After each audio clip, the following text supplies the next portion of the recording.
नमस्कार dear parents. कुछ parents ऐसे होते हैं जो पीटीएम में आ पाते हैं, कुछ पेरेंट्स ऐसे होते हैं जो नहीं आ पाते हैं। ये वीडियो एक छोटी वीडियो होने वाली है जिसके माध्यम से मैं अपनी बात को पेरेंट्स तक पहुंचाना चाहती हूँ। देखिए, बहुत अच्छा लगता है कि जब पीटीएम में आपके बच्चे की तारीफ़ होती है तो सब पेरेंट्स खुश हो जाते हैं, क्योंकि हर एक बच्चा किसी ना किसी गतिविधि में अच्छा रहता है। लेकिन बच्चे की ये जो गतिविधि है कि जिसमें वो अच्छा परफॉर्म करे, उसके लिए पेरेंट्स जो हैं वो बहुत जिम्मेदार होते हैं। अच्छे पेरेंट्स के बच्चे अच्छे होते हैं, ये भी आपको पता है कि जो घर पे बच्चों का ध्यान रखते हैं उनके बच्चे एक्टिव भी मिलते हैं। तो इसको ही मद्देनज़र रखते हुए आपको कुछ बातों का ध्यान रखना है। सबसे पहली बात है कि आपको अपने बच्चों के सामने कभी भी टीचर्स की बेइज्जती नहीं करनी है, क्योंकि आज खुद सोचिए कि आप बोलते हैं कि आपको उसके जैसा बनना है और फिर उसी की बुराई जब आप करते हैं तो फिर बच्चा भी जो है डीमोटिवेट हो जाता है। वो सोचता है कि जब मेरा टीचर ही ऐसा है और ये इस लायक ही नहीं है, तो फिर वो कुछ नहीं सीख पाता है। तो कभी भी जो है अपने बच्चों के सामने टीचर्स की बेइज्जती मत करिए, उनको रिस्पेक्टफुल होना सिखाइए कि आपको इज्जत करनी है टीचर्स की भी।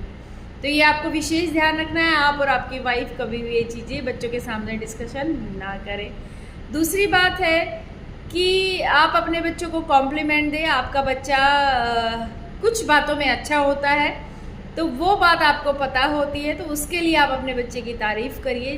बच्चा तारीफ़ सुन के अच्छा महसूस करता है, उसके अंदर ऐसे हार्मोन रिलीज़ होते हैं जो उसको खुशी देते हैं, जिससे बच्चा आपके साथ ज़्यादा अच्छे से कनेक्ट हो पाता है। तो अपने बच्चों को कॉम्प्लीमेंट दीजिए। ये टीचर्स को भी विशेष ध्यान रखना चाहिए कि बच्चे को जो है एक्टिव रखने के लिए और उसको खुश रखने के लिए उसको कॉम्प्लीमेंट देना बहुत ज़रूरी होता है।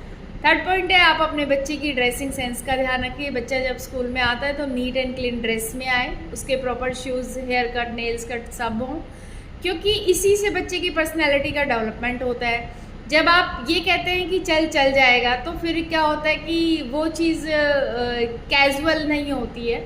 आप अपने बच्चे को जो है सिखाइए कि ये आपका ड्रेसिंग सेंस होना चाहिए, तो आपको उनकी पर्सनैलिटी का विशेष ध्यान रखना है। नेक्स्ट पॉइंट है कि जब बच्चे के टेस्ट में कम नंबर आते हैं, मान लीजिए 15 नंबर का टेस्ट था और उसके 12 ही मार्क्स आए हैं, तो 3 नंबर जहाँ कटे हैं उसका करेक्शन वर्क बच्चे को करना होगा। क्योंकि आपको पता है कि हमारे इंडिया में जो है रिटर्न पेपर होता है और रिटर्न के आधार पर ही मार्क्स मिलते हैं।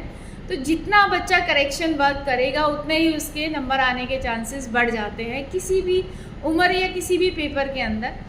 तो 3 नंबर जहाँ कटे हैं उसकी प्रैक्टिस करें। जितने भी एग्जाम्पल्स बुक में होते हैं उसकी प्रैक्टिस करिए। जैसे मान लीजिए मैथ्स है, मैथ एक ऐसा सब्जेक्ट है जिसको कम से कम आधा या 40-45 मिनट तो बच्चे को देना ही चाहिए। तो उसमें जितने भी एग्जाम्पल बुक में दिए होते हैं बच्चा खुद बैठ के सॉल्व। हमेशा अपने बच्चों को 1 घंटे के लिए खेलने दें।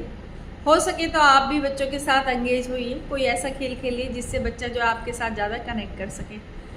तो ये कुछ आसान तरीके हैं जिससे बच्चों के अंदर परफॉर्मेंस में इम्प्रूवमेंट आता है और वो डेफिनेटली उसके मार्क्स जो है एग्ज़ाम में, किसी भी एग्ज़ाम में अच्छे आते हैं। 90% से ऊपर नंबर लाने का आसान तरीका है।